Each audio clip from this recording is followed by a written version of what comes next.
Hello to you there, friends. Hello to you, everybody. How is your day going? Mine's going great, by the way. I am that friend of yours again. As you know, I am Oyetugaseyi, and you're welcome to this episode of Someone Said. Today's episode is going to be short, precise, and tactical. Without wasting too much of our time, I'll go straight into it. Someone said, tomorrow is always the busiest day of the week. You know, when I first saw that quote, when I came across that quote, I thought to myself, we're not even into tomorrow yet. How could we decide how busy tomorrow can be?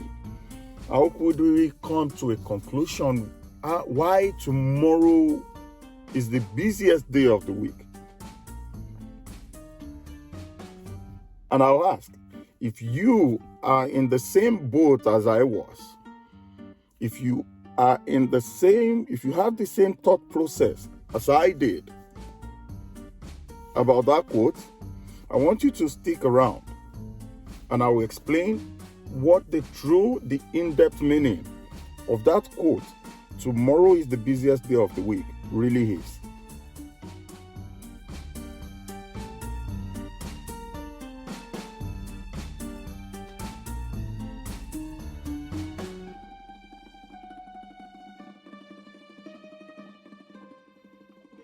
You're welcome back. Now let me get to talking about why tomorrow is always the busiest day of the week. And I'll start by asking these simple questions that you have come across before, questions that you probably have given answers to, questions that you have asked other people, questions you've had them give answers to. And the questions are simply, when are you going to do that task? Tomorrow.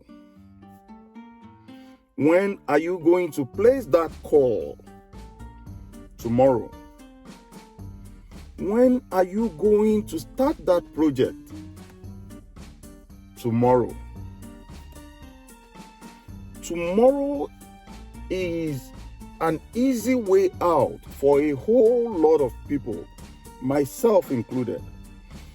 Remember, someone said, it's not about me knowing it all. We are learning together. I am learning, and this is preaching to myself as well. Saying that word, tomorrow, makes us enjoy our time as we are right now. We pushed our task, whatever we need to do, a day ahead, so we can enjoy this space, this time that we are right now. But I want to assure you that that action, that repeated action can be dangerous. I'll need you to remember the saying, tomorrow never ends.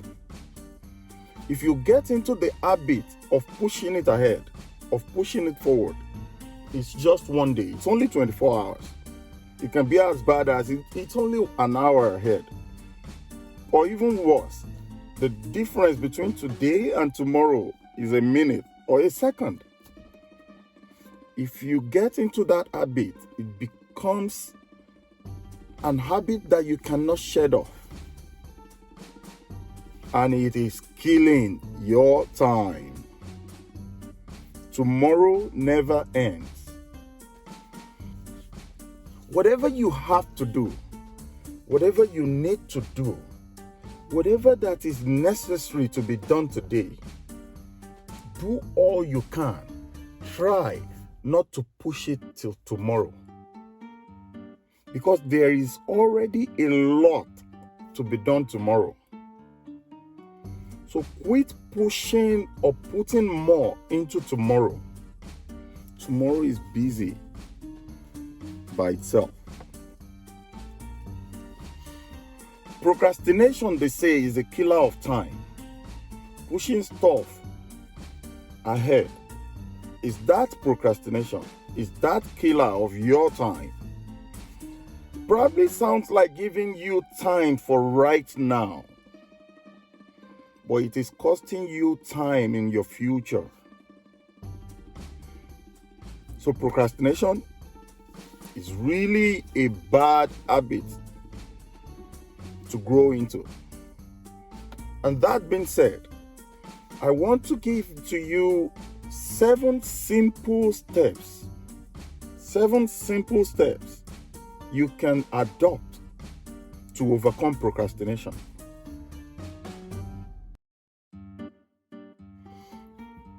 Identify the problem or acknowledge the problem. Without a problem, we need no solution. We need not find a solution if there is no problem at hand. So the first thing you need to do is to identify either the problem at hand or that you have a problem to solve. Let me break that down a little bit more. Identify that there is a problem at hand, which means you have a problem to deal with, which is procrastination.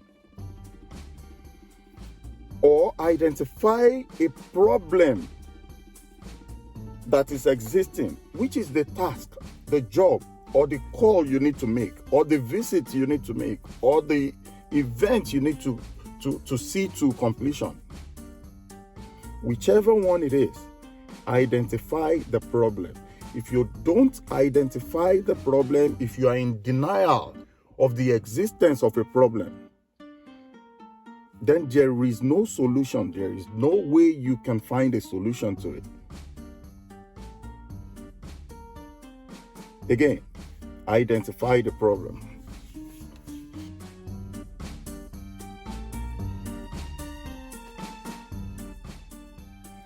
Setting a goal can be dependent on what task that you're carrying on that is at hand to do.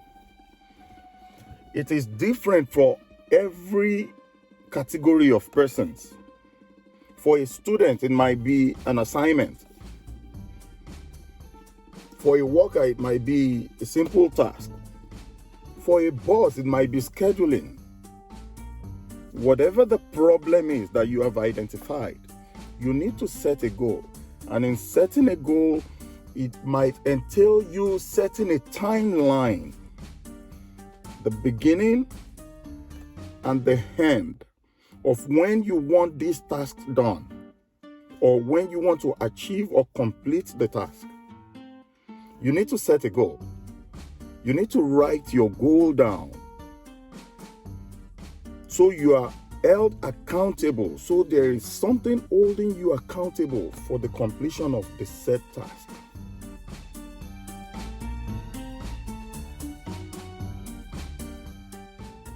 You already have your goal. You already have, the end. You have envisaged what the end of this event, what you want it to turn out to be. But then, what ways, what parameters are you going to use to get this task done? Do you need to contact certain people? Do you need to get certain people employed for you to accomplish the set goal? Write out a plan to help you or enable you meet the set goal, actualize that set goal.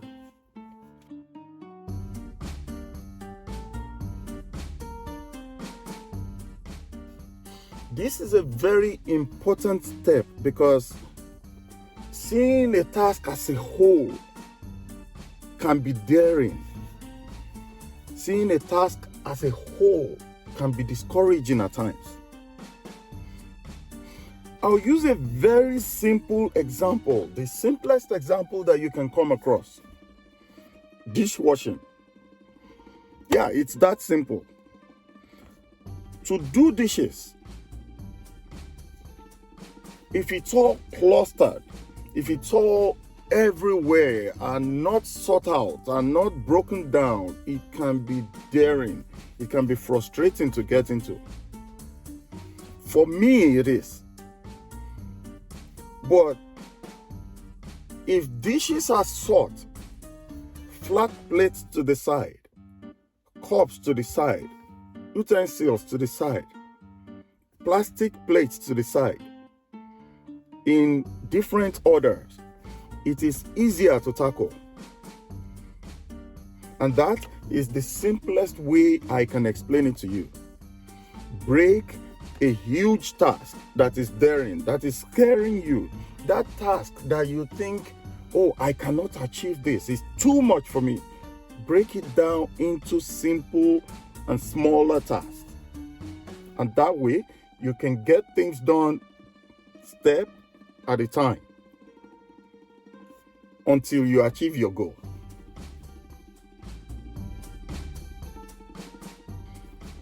Certain things need to come before the other.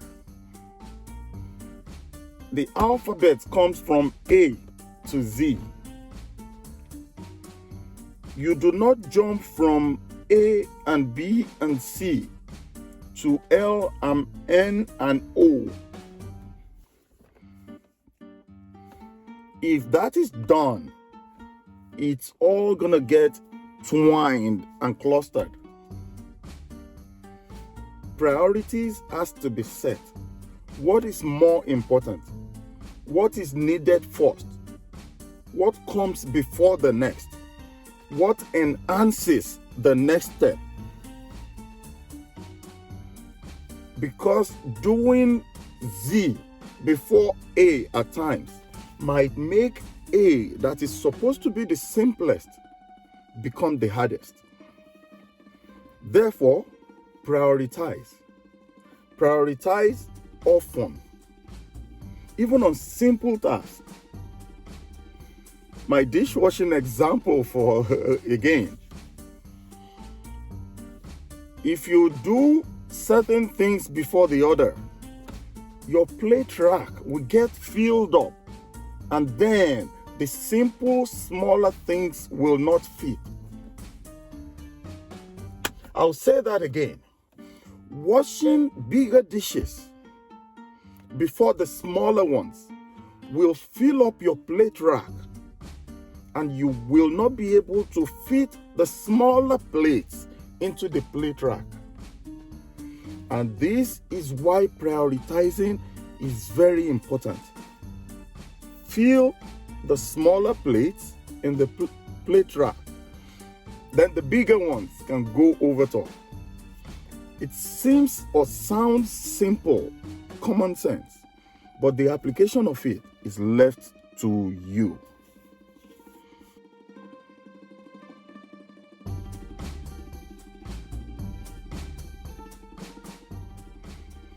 After prioritizing, after writing down plans, after strategizing, the most important part of achieving or overcoming procrastination is to do the task. If it takes you 20 years to plan, strategize, prioritize, and the work is not done, it is a waste of 20 years. You need to take on that project. You need to own it, work it, sweat it. The action behind all the administrative planning or the administrative steps, I call them. The planning, the strategizing, the breaking stuff down, writing stuff down are all administrative.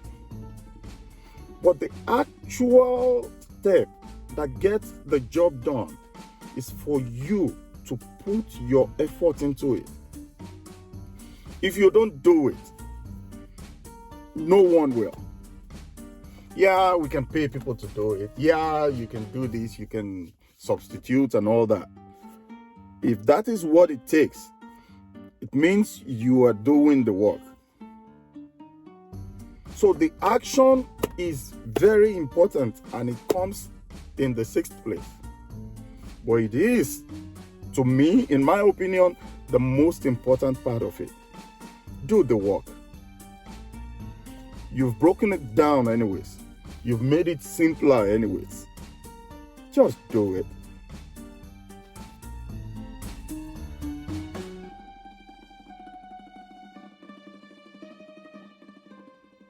I always say this: if you do something and it works for you, repeat it. Repeat it. Beat that drum until it sounds. Go over again and do it for similar projects. Go over this process again and do it again. Repeat it. And it will surely work. Over time, with time, you will eliminate that procrastinating habit. That killer of time will be diminishing bit by bit until you can vividly tell that you have overcome procrastination. So repeat. And on a final note, after all these steps have been said, I want to re-emphasize that you do what you have to do today. Now, right now, today. Get a pen and a paper. Get up and do that thing that you need to do today. Tomorrow has its own issues. Tomorrow is busy.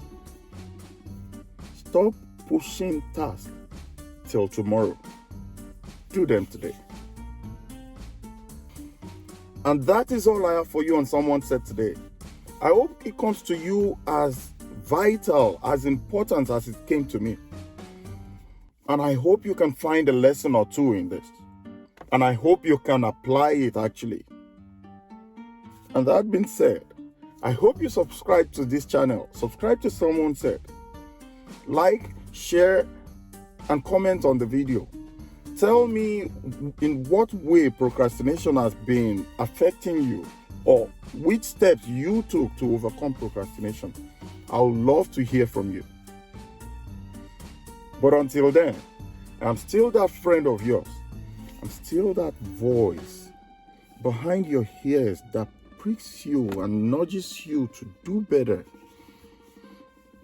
To do a little bit more than you've done, more than you do, more than you were. You can be better. I am Oyetugaseyi, and this is Someone Said. Until the next time, see ya.